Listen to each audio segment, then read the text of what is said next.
Groupe islamique armé est libéré parce que toute la Kabylie s'était mobilisée. Bonsoir Lounès Matloub. Bonsoir Anne Sinclair. On va venir à votre livre, mais tout le monde a en tête d'abord, si vous me le permettez, l'épisode de l'Airbus d'Air France détourné en cette fin d'année 94.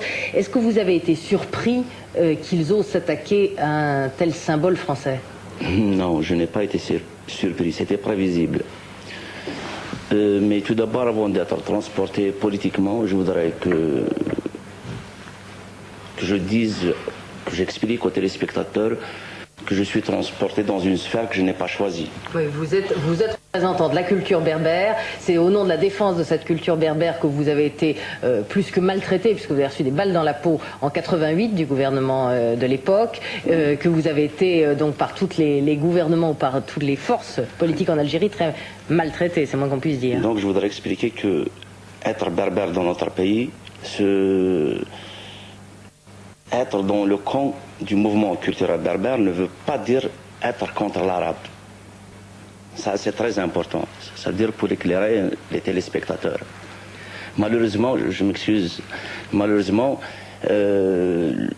toutes les facettes du pouvoir qui se sont succédées et qui se sont réclamées de proclamer ou revendiquer de l'arabo-islamisme ont montré un ostracisme sévère à l'égard de cette culture ancestrale.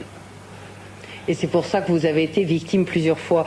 Je reviens à cet épisode de l'avion. Ouais. Comment est-ce que vous avez vécu cela? Parce que vous savez, vous, ce que c'est qu'être otage. C'est terrible, c'est angoissant, c'est innommable.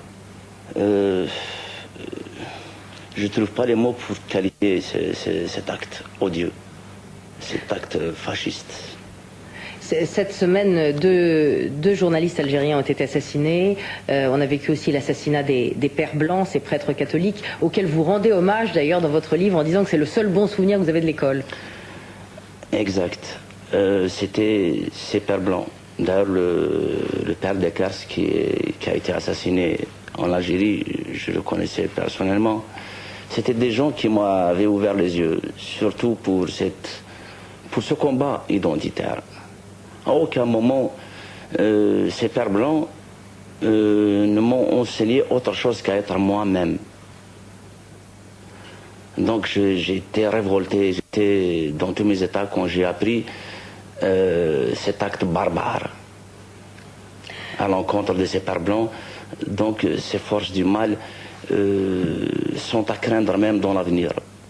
Parce qu'il n'est pas exclu que les intégristes ne frapperont pas en France, ailleurs, parce que je les ai entendus fomenter, parler dans les casemates. Vous prenez les menaces au sérieux du GIA? La preuve est là. Je crois que les otages, le détournement de l'Airbus d'Air France est là pour confirmer ce que je dis. Alors vous racontez dans ce livre, Rebelle, votre enlèvement et particulièrement le trajet en voiture après qu'il vous ait enlevé, où on vous a dit « toi tu es l'ennemi de Dieu ».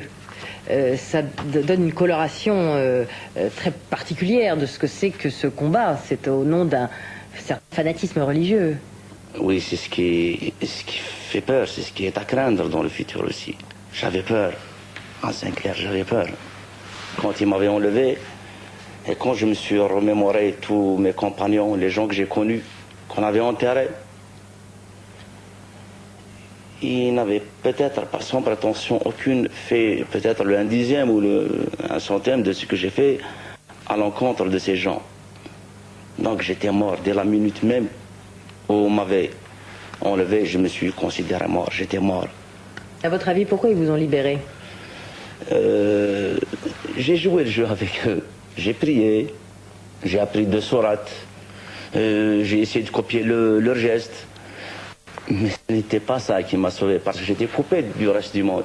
Je savais pas qu'est-ce qui se passait à l'extérieur. Vous ne saviez pas la mobilisation qu'il y avait pour vous dans toute la Kabylie, notamment. Exact. Mais quand je suis sorti, quand j'étais libéré, et que j'ai vu cette formidable solidarité, c'est là que j'ai compris que ces gens-là ne sont pas aussi invulnérables qu'ils le prétendent. Qu'est-ce qui peut les toucher? Quelque part, ils sont vulnérables. Ils avaient peur. Parce que leur but, c'était de s'accaparer la Kabylie. Parce que la Kabylie, de tout temps, a été le fief de la résistance. Aujourd'hui, beaucoup de gens disent qu'est-ce que c'est que cette résistance? Alors que la résistance, c'est une légitime défense. On ne lance pas des assauts, on subit des assauts.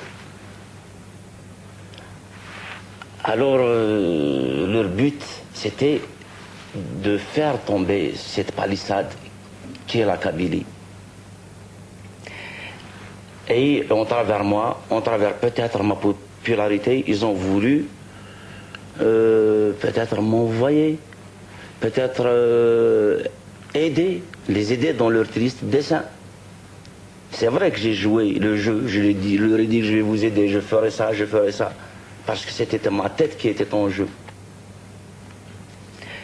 Aujourd'hui, vous êtes retourné en Algérie depuis votre libération, ou vous êtes tellement condamné à mort là-bas que c'est invivable, enfin, pour vous?